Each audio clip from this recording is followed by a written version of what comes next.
It's finally arriving. The most anticipated day of 2020, and that is New Year's. Yep, in just in a little over 24 hours, this wretched year finally ends. Now, there is a common misconception that I've noticed from a lot of people is that next year's not going to automatically be better. In fact, it won't. That's a fact. It will not automatically be better. It's going to take some time. It won't all be better by the end of January. We have a chance of things being semi-good by summer. As long as, no one does anything stupid. But this year in particular has been hard on everyone. Some people have lost a lot of family members. People have lost a lot of celebrities that people have looked up to. And just haven't been able to do things. I know two things that have really kept me through the year are movies and video games. And books. They've all kept me sane through this year. Even movies released this year. Because, while theaters were closed, movies still released this year. I didn't obviously see all of them, because that's a lot of movies. But I saw a lot. This is the most movies I've ever watched in a year, and I'm kind of proud of that. So, take it as you will. This could have been good for some people to finally get to things that they never did. And now, you'll still have to stay inside and watch movies at the beginning of next year. But it might be a little better. But enough of all that. I want to talk about the movies I saw this year. And what I thought the best and worst of this year were. It's a list that I wanted to do last year. I just never found myself having the time to do it. But now, I'm going to do it. I'm going to do 2 videos. A top 10 best and a top 10 worst movies of 2020. And you're watching the best one. Don't know why I decided to do that one first. But to be fair, I'm not watching these movies again. I'm just talking about them. And I just like talking about movies. I'm very passionate about movies, guys. I love movies. It's so good. So, let's get into it. At number 10, we have Sound of Metal, which was directed by Darius Marder and was released, obviously, this year. And it was really good. Movie, when I saw trailers and stuff coming out, I heard it's released. I'm like, alright, well, I'm obviously gonna see it. But I just didn't have anticipation for it. I was really afraid it was just gonna be another average movie, average drama sort of thing. It was not. And it further shows that Riz Ahmed is a very, very good actor. Basically, the plot is a man is going deaf. A drummer is going deaf. And it's about him coming to grips with the fact that, music is his life and he's going to be never really hearing it again. It was a very moving and effective movie. And, like I said, performances, direction, and, of course, the soundtrack were all very good. I think my one complaint is a 2-hour movie. I personally felt like it wasn't. I didn't really feel the runtime. And that's going to be some of my complaints for some of these movies. It was like the runtime just didn't work. And when I was younger, runtimes never bothered me. But now that I'm older, it's like I don't hate long movies. A movie just needs to earn the runtime. Obviously, 2 hours is not long. But a movie needs to have enough. And there are just moments where I'm like, alright, I'm just sitting here waiting for the next thing to happen. Not a big complaint. Not as bad as some movies. This one definitely could have had a shorter runtime. Some movies on my list could have had longer runtimes. There. At number 9, we have Mank, David Fincher's new movie. I love David Fincher. He's a great director. He's really only made one bad movie for me, and that was Alien 3, which I finally just saw this year. But he's made a lot of movies I love, like Zodiac. And Mank was one that I was automatically interested in. It's about 1930s Hollywood and how Harry... And it's about Herman Mankiewicz as he writes Citizen Kane. Yes, the Citizen Kane. And I was really invested. This movie is definitely carried by Gary Oldman's performance as Mank. I was just interested the entire time, but I also really like learning about movies and how they're made.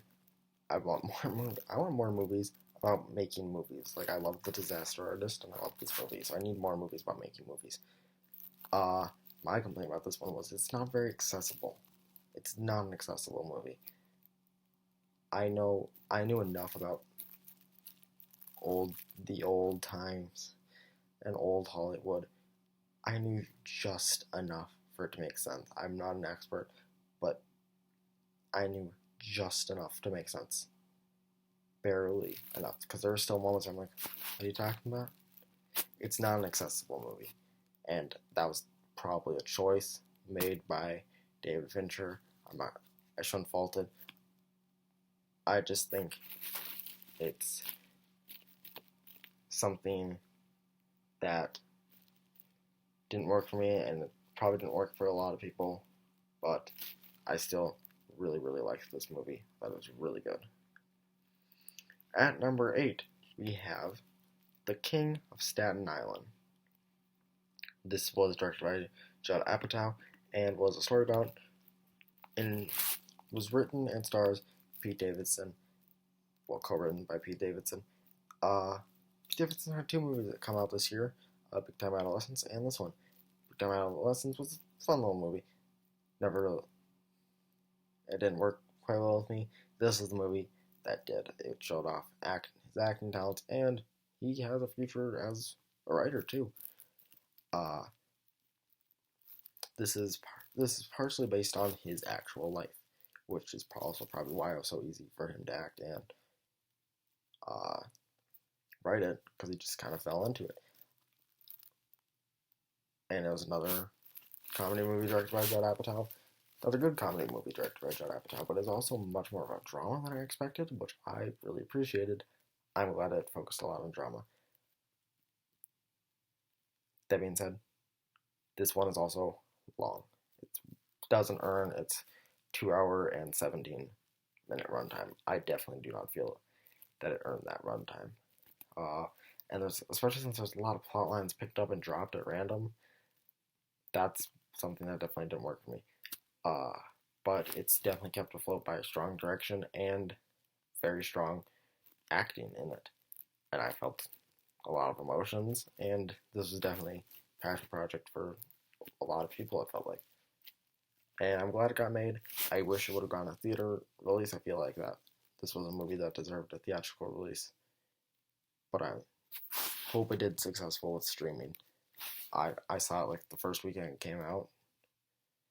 Mainly because my sister really wanted to see it, but I was kind of interested in it too. Yeah, I liked it. I really liked it. Didn't expect it to like it that much, actually. At number 7. We're at 7. I almost said 6, but we're at 7. At number 7, The Gentleman. It's probably, I just realized you probably cannot see what's on my phone screen.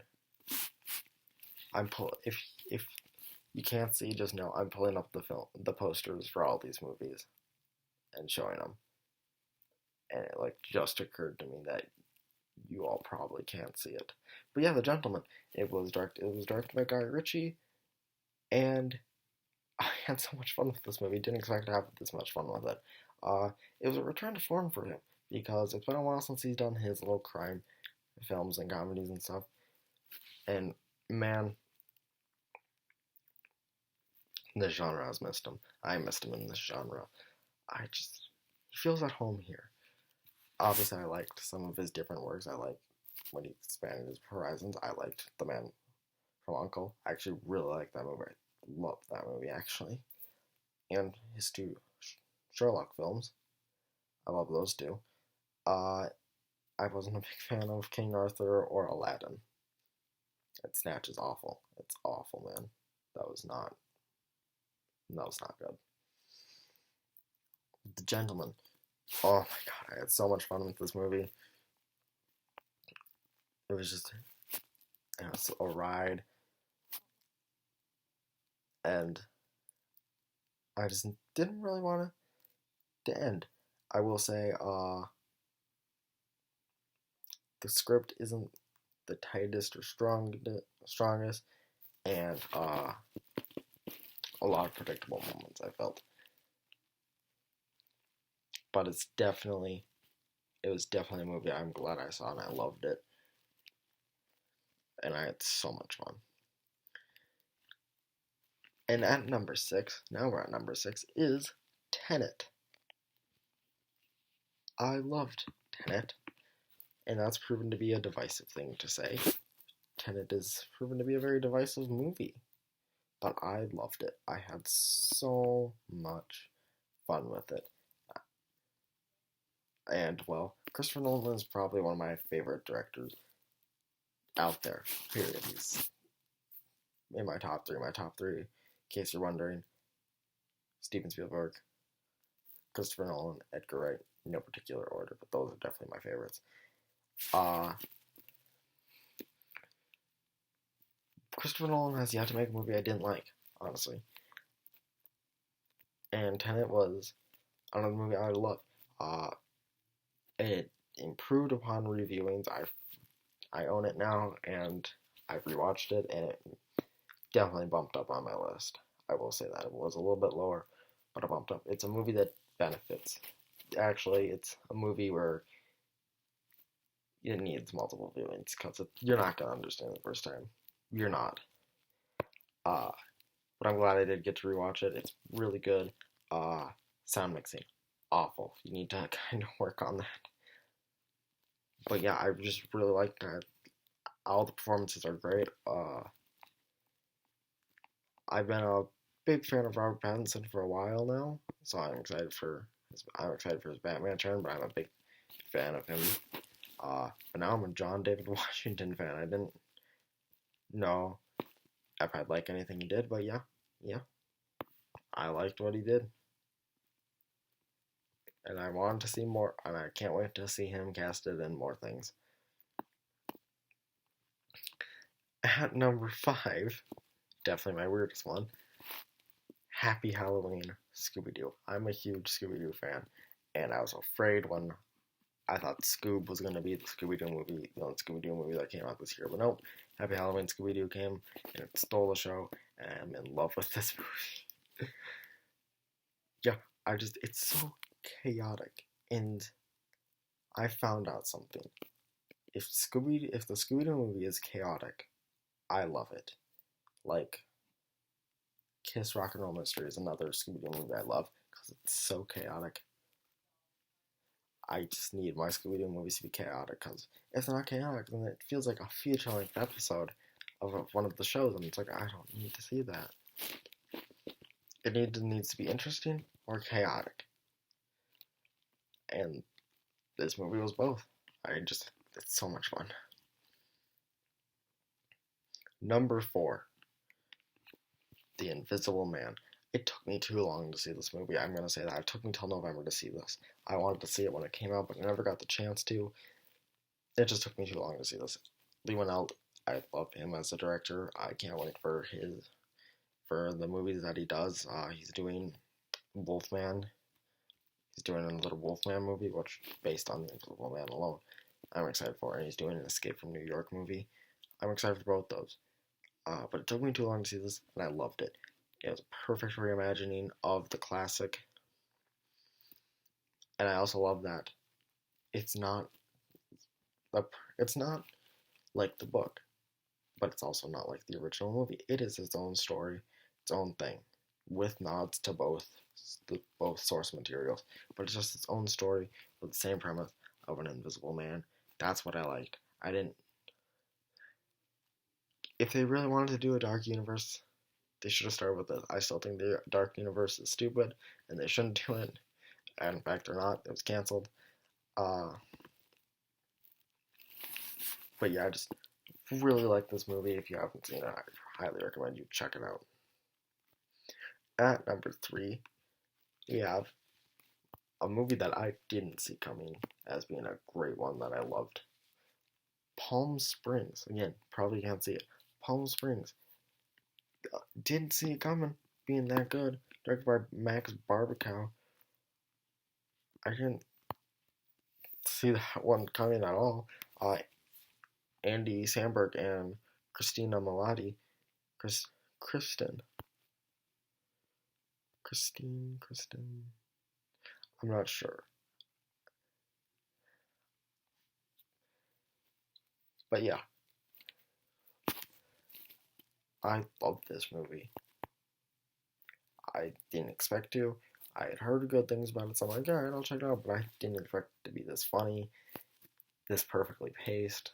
The chemistry between all the actors was great. The direction was amazing. It got me to care about these people. It got me to laugh, and even got me a little emotional at times. I thought it was really just a perfect comedy movie, and I'm so glad I got to see it. I loved it. Number 2, The Trial of the Chicago 7, which was directed by Aaron Sorkin, who also did the movie Molly's Game, which I have not seen, but I've heard good things about it. And it's a true story based on the Chicago 7, which was a group of people who were arrested at what was supposed to be a peaceful protest in the Democratic National Convention, but it turned violent when police and National Guard stepped in, and it just became a whole thing. And I just was so invested the entire time. I didn't know much about this event going in. I wish I would have, because I was just enthralled on my entire watch. I'm glad I saw it. I learned more about it, and then I looked up more about this, get the full story. It's heavy stuff. There's a lot of heavy stuff in this movie. It's, at moments, it's hard to watch, but it's real. I like that. I like that it was real.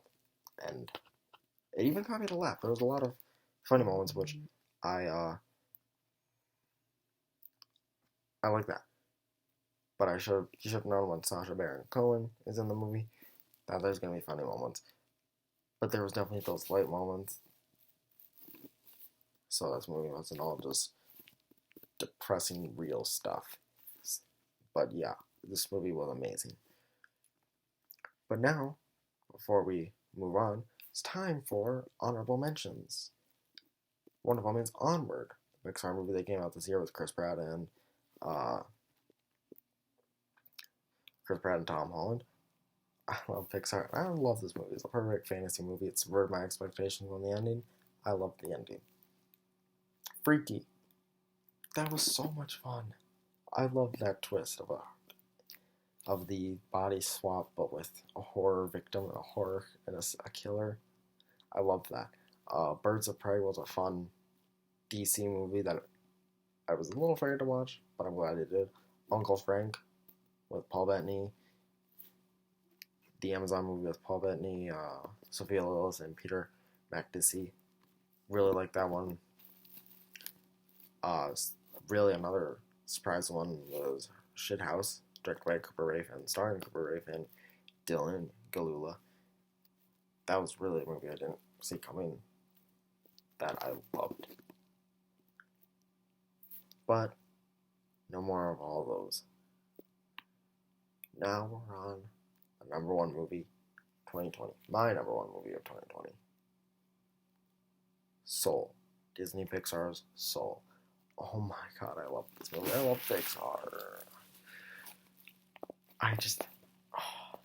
From start to finish, I was glued to my screen. I laughed. I cried.